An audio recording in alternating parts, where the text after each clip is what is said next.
पांजो वास्तो पुराणो आला लेखा कर तू यार।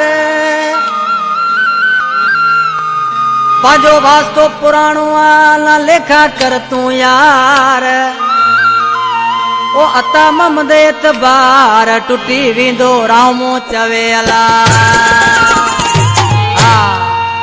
ये असांजो पिरी प्यारो दोस्त अता मम राय में जो बहत हुयो जो पीर जे तर्ज बैठला हाल रांदर कराची शहर कल पंहिंजे महबूब के चवण लगो आ सलीम समीर जो गानो जो अदे अता मामन जो दोस्त जो बुधाई पिया पंहिंजे जानी के ॾिसी चए पियो मुंहिंजा महबूब साईं यारी में लेखो कोन थींदो आहे बबलू ॾिसी छा थो चए पंहिंजो वास्तो पुराणो आ पर यार टुटी वेंदो। पंहिंजो वास्तो पुराणो आ पर यार टुटी वेंदो। जे लेखो कंदे भूरल एतबार टुटी वेंदो। जे लेखो कंदे भूरल एतबार टुटी वेंदो।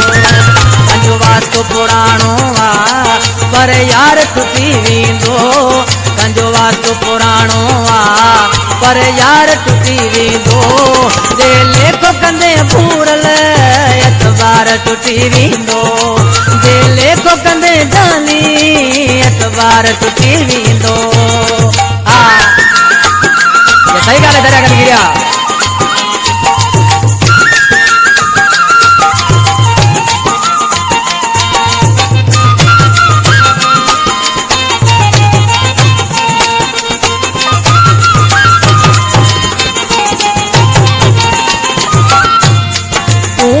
मिठा माण्हू मुंहिंजे अखड़ियल जो आहीं।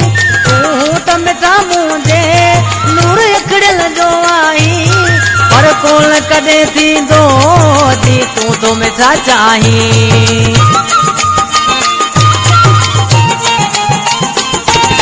तूं त मिठा मुंहिंजे नूर अखड़ियल जो आहीं। पर कोन कॾहिं थींदो जी तूं तो मिठा चाहीं। अहिड़ियूं ॻाल्हियूं रहियूं जेकर पंहिंजो प्यार टुटी वेंदो। अहिड़ियूं ॻाल्हियूं रहियूं जेकर पंहिंजो प्यार टुटी वेंदो। जे लेखो कंदे भूरल एतबार टुटी वेंदो। जे लेखो कंदे जानी एतबार टुटी वेंदो। वाह मिठा इमरान जानी वाह।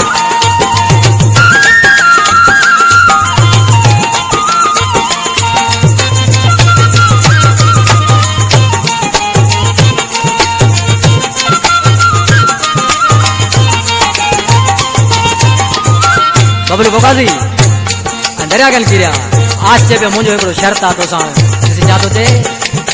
मुंहिंजे दुश्मन माण्हूअ सां तूं कोन ॻाल्हाईंदे। ईंदे वेंदे अची साम्हूं लॻी हथ मिलाईंदे।